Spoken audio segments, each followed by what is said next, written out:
Welcome to Slash Bash, where today I am bringing you another malicious compliance Reddit video. In our first story, you're only allowed to work your contractual hours. Let's jump right in. A couple years ago, I had a job doing some translating.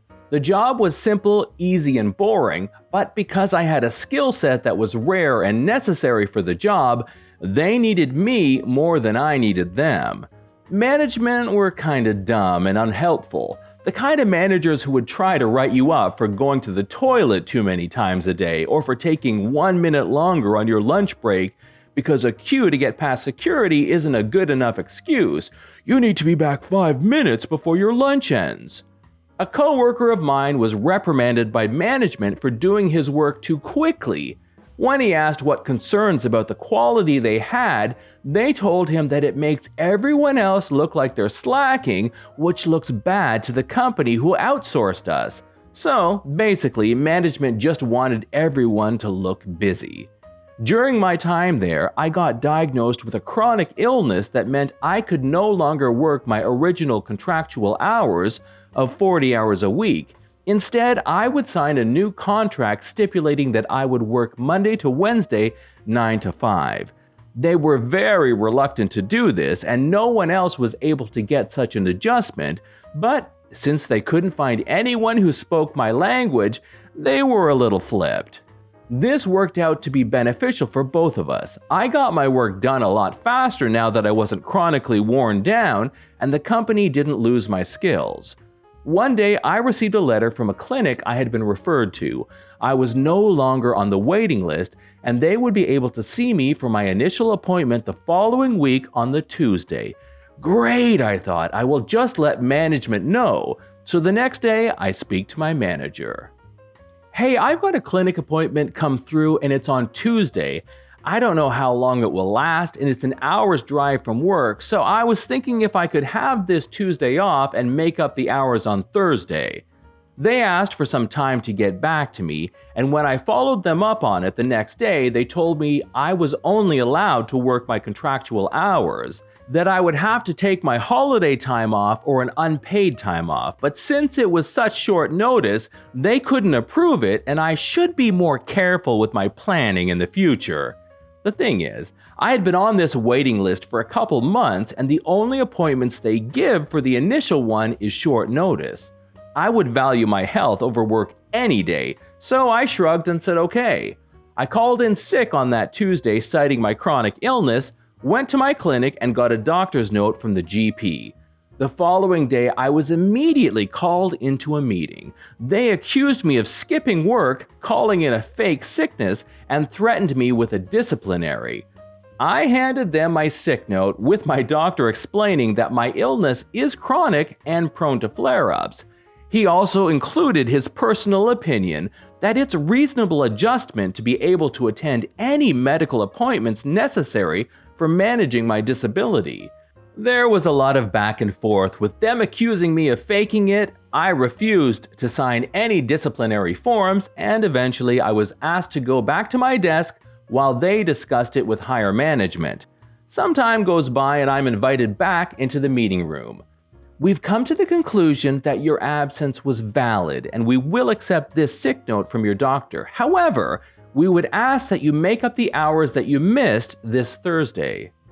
I'm pleased to hear that. Unfortunately, I will not be able to work this Thursday as I have been informed that I'm not allowed to work outside my contractual hours. After that, the meeting was pretty much over. Management wasn't happy, but I got my sick pay and didn't work that Thursday.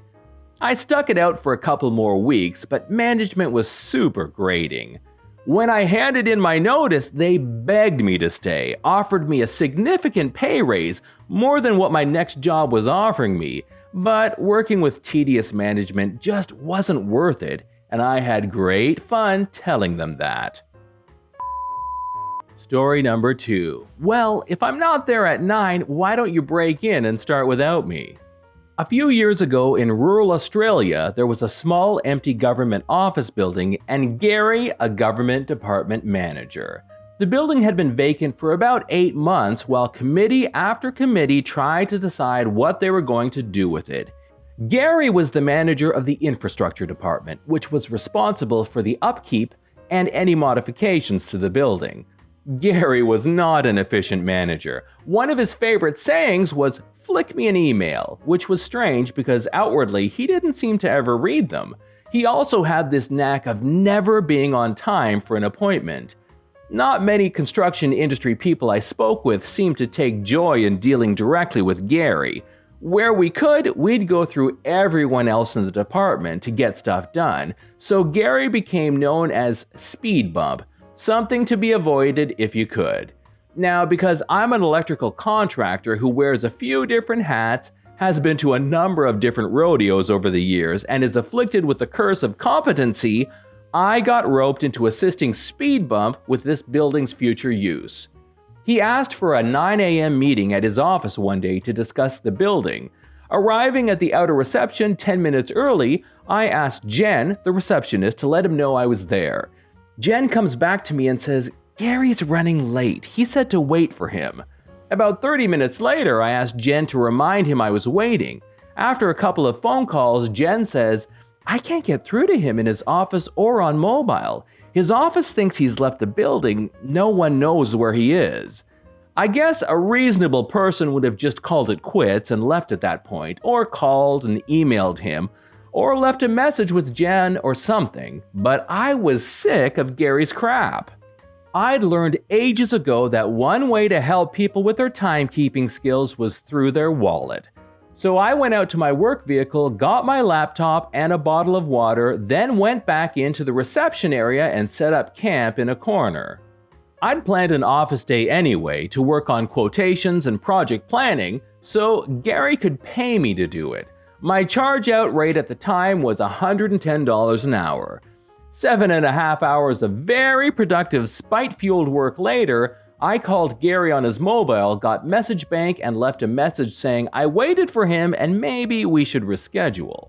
The next meeting was arranged for 2 days later on-site at the empty building at 9 a.m. During the phone call to arrange this, I lightly mocked Speed Bump by asking if he meant 9 a.m. human time or Gary time. He may have thought we'd built some kind of convivial rapport and was just being funny when he said, "Well, if I'm not there at 9, why don't you break in and start without me?" I was on site 10 minutes early and waited until 9:05 to put the battery in my angle grinder. The stainless steel security mesh over the window made a satisfying sound being cut. After duct taping the whole window, the hammer tapping the glass edges was less satisfying. The best sound that day after gaining entry was the security system siren. I was outside having a smoke with the security response guard when Gary turned up. The wind kinda left its complainy sails when I shrugged and said, "Well, you did say." I'd like to close this tale by saying that Gary learned from my interactions with him, but as you probably know, speed bumps don't change. You either have to just go around them, deal with them, or remove them, and Gary just continued being a speed bump for some time to come. I didn't cop any serious crap over the 7.5-hour invoice or the damage. However, Gary did delegate one of his staff to work directly with me a lot more after this. It was a small win, but you have to savor those, I reckon. This is John from /Bash. Thanks for watching. If you've enjoyed the video and want to be the first to know when the next one drops, then subscribe and make sure you click on the notification bell so that YouTube will actually show you my videos. We'd love for you to drop a like, share it with your friends, and we will see you in the next one.